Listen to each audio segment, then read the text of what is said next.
দেখতে পাচ্ছেন যে একেবারে আমি ধর্ণা মঞ্চের সামনে দাঁড়িয়ে রয়েছি, যে ঐতিহাসিক ধর্ণা মঞ্চ সংবিধান বিরোধী অকাপ সংশোধনী আইন বাতিলের দাবিতে, এবং সেই সঙ্গে সঙ্গে আরো আনুষঙ্গিক বিষয়ের উপরে 3 দিন ধরে যে ধর্ণা মঞ্চ, সেই ধর্ণা মঞ্চের আজকের শেষ দিন। এবং শেষ দিনে পিছনে দেখতেই পাচ্ছেন বিধায়ক নওশাদ সিদ্দিকী তিনি বক্তব্য দিচ্ছেন, এবং এই মঞ্চ থেকে রীতিমতো একদিকে নবান্ন যেমন কেঁপে উঠেছে, পাশাপাশি দিল্লিও কিন্তু যেন কেঁপে উঠেছে, এমনটাই দাবি করছেন এখানকার নেতৃত্বরা। এবং এখান থেকে আজকের শেষ দিনে শেষ মুহূর্তে নওশাদ সিদ্দিকী তিনি কি বক্তব্য রাখছেন, তার কি বক্তব্য শোনাবো আপনাদের। কোন সার্ভের ভিত্তিতে আনা হলো সেটা প্রমাণ করাতে হবে।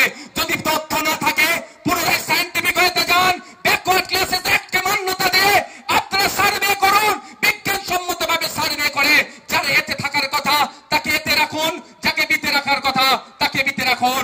ওই অযথা মায়া কান্না কেটে সংখ্যালঘু দৌড়তি সেজে সংখ্যালঘুদের গলায় ছুরি চালাবেন না।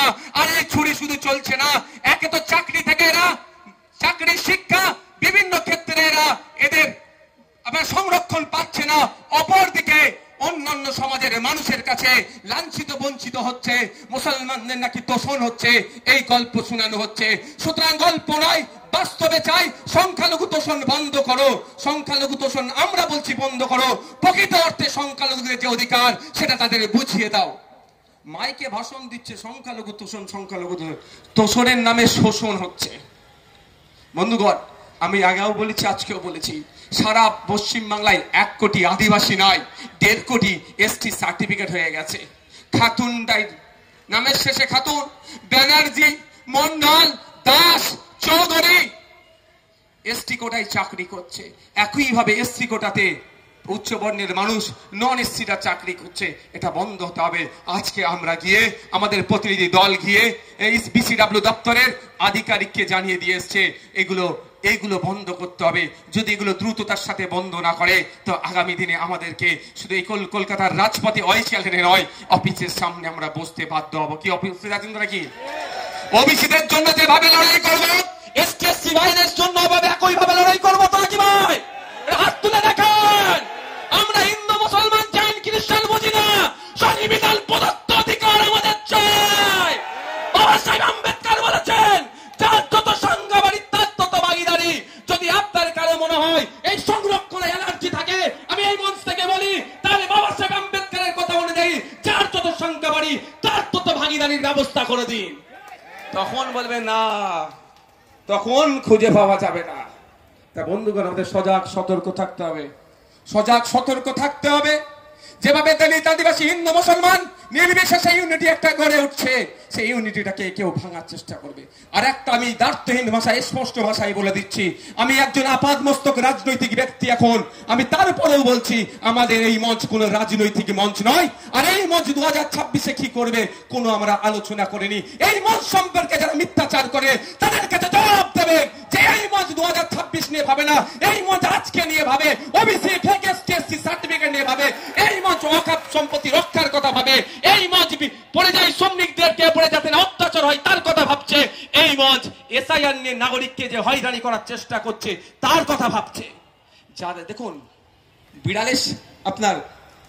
বিড়াল না পায়রার স্বাধীনতা চাই, বিড়াল পাখির স্বাধীনতা চাই। কি বলে, ওকে কেন খাঁচার মধ্যে তুমি বন্দি করে রেখেছো? খাঁচার মধ্যে যতক্ষণ বন্দি করে রাখা হয়েছে বিড়াল তাকে খেতে পারবে না। সে যে চিন্তা চায় বিড়ালের স্বাধীনতা, পাখির স্বাধীনতা নাই কেন? ও খাবার জন্য বলছে। যখন আমরা ইউনিটি হচ্ছি, একদিকে তাপস দা, একদিকে ইমতিয়াজ দা, একদিকে লক্ষ্মীকান্ত হাসদা, অপরদিকে আলমগীর সাহেব, একসাথে যখন আমরা ঐক্যবদ্ধ হচ্ছি ওদের অসুবিধে হয়ে যাচ্ছে, ওই জন্য চিৎকার চেঁচামেচি করছে। সিনিয়র মোস্ট একজন নাই, আমি উদাহরণ দিতাম, ডক্টর রইসউদ্দিন ফুরকাদ সাহেব। আমি বলি, আজকেও বলছি আপনাদের, উনি সমাজের জন্য কাজ করার জন্য, হ্যাঁ আপনার জন্য কাজ করার জন্য সরকারি চাকরি ছেড়ে দিয়েছে। আর আপনিও কাজকে বিজেপি দালাল ভাবছেন? লজ্জা করছেন আপনার? আমার তো ভাববেন, আমি আমার উদাহরণ দেব না। এখানে অনেক মানুষজন আছে, পেলে অনেক কিছু পেতে পারে, কিন্তু তারা কেন সব বিসর্জন দিয়েছে? আপনার জন্য ভেবে। সুতরাং আপনার জন্য কাজ করতে গিয়ে যারা বিজেপির দালাল বলে আখ্যায়িত হচ্ছে, আপনাদের গণতান্ত্রিক প্রক্রিয়ায় জবাব দিতে হবে না? নাই ভাই, হবে তো নাকি? গণতান্ত্রিক প্রক্রিয়ায় জবাব দেবেন, কোনো অবৈধ পন্থা অবলম্বন করবেন না। তা আমাদের দাবির মধ্যে আরেকটা দাবি কি আছে? পরিযায়ী শ্রমিকদের, বাঙালি পরিযায়ী শ্রমিকদের উপর অত্যাচার বন্ধ করতে হবে। হ্যাঁ, আমি বলছি, আমি আপনাদের বলি, যদি আমার রাজ্যের মুখ্যমন্ত্রী চায় ভিন্ন রাজ্যে আমার যে শ্রমিকগুলো আক্রান্ত হচ্ছে সত্যিকারের অর্থে বন্ধ করা দরকার, 24 ঘন্টা যাবে না, অত্যাচার বন্ধ হয়ে যাবে। কিন্তু মুখ্যমন্ত্রী তো চাইছে না। মার খাচ্ছে কে? লক্ষ্মীকান্ত হাসদার বাড়ির ছেলে। মার খাচ্ছে কে? ইমতিয়াজ মোল্লার বাড়ির ছেলে। মার খাচ্ছে কে? আপনার দলিত বাড়ির ছেলে।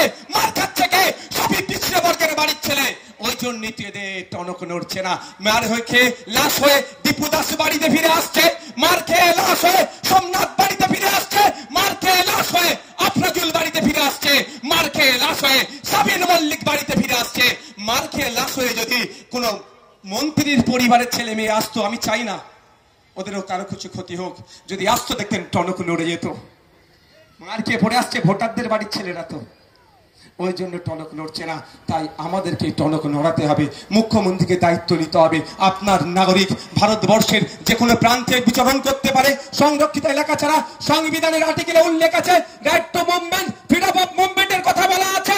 আমি ভারতবর্ষের যে কোনো প্রান্তে গিয়ে আমি বিচরণ করতে পারি, আমি ব্যবসা করতে পারি, আমি বাড়ি তৈরি করতে পারি, সংরক্ষিত এলাকা ছাড়া। তাহলে যখন আমার উপরে আক্রমণ এসছে, কেন্দ্র সরকারকে বলা দরকার, রাজ্য সরকারকে বলা দরকার। কেন্দ্র রাজ্য সরকার যদি আমার কথাই গ্রাহ্য না করে, আমার শ্রমিকের উপরে আক্রমণ না বন্ধ করে, তারা বা আক্রমণ বন্ধ করার জন্য তারা দায়িত্ব না নেয়, সংবিধানের উপবিধান আছে, রাজ্য রাজ্য সংঘাত হলে, কেন্দ্র রাজ্য সংঘাত হলে you have to go supreme court. Right আছে সম্ভবত 151, আর্টিকেল 151।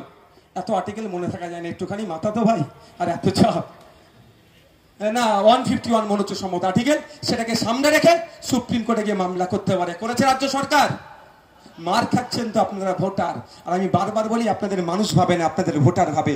যদি মানুষ ভাবতো আপনার জন্য, অন্তত সুপ্রিম কোর্টে গিয়ে একটা রাজ্য সরকার মামলা করতো। তা আমাদের বসে থাকলে হবে না।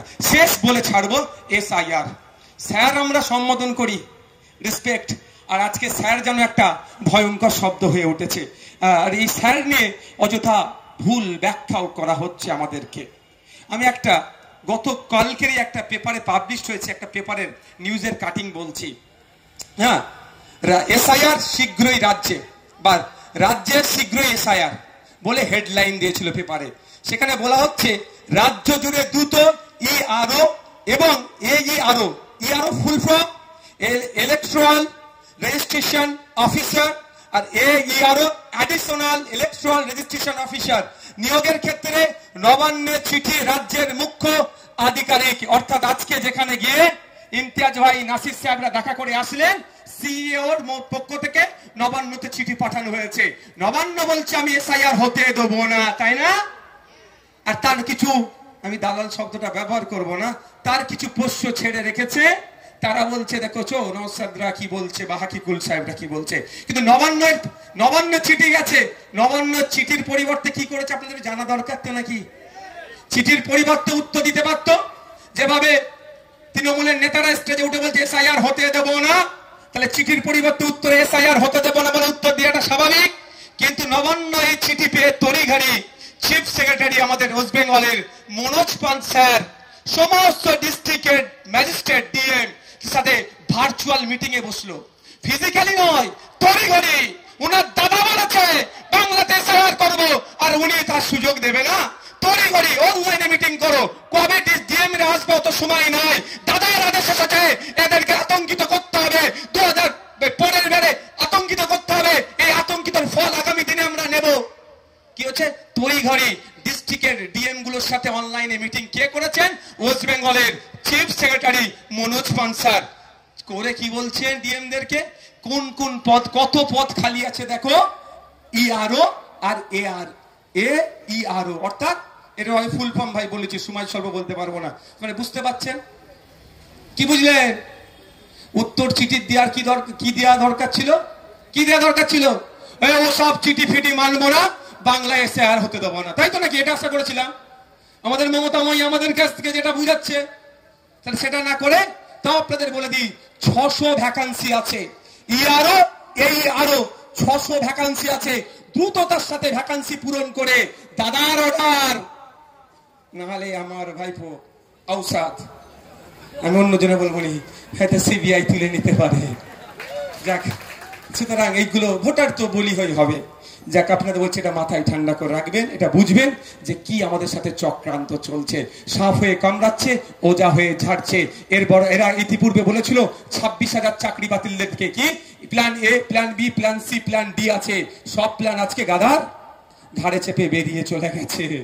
আজকে চাকরিয়ারা যোগ্যরাও আজকে পথে বসে আছে। আজকে আমার সাথে দেখা করেছে, আগামী দিনে বিধানসভায় তোলা যদি প্রভিশন থাকে আমি তুলবো।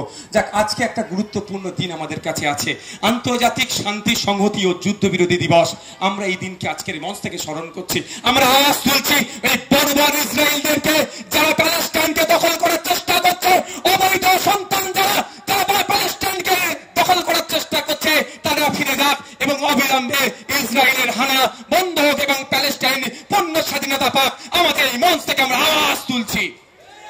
আমরা এই মঞ্চ থেকে আওয়াজ তুলছি, যেভাবে রাশিয়া ইউক্রেনের উপরে আক্রমণ করছে, ইউক্রেনের উপরে যেভাবে আক্রমণ করে অন্যায়ভাবে ইউক্রেনীদের উপর হত্যা করছে, সেটাও বন্ধ হোক।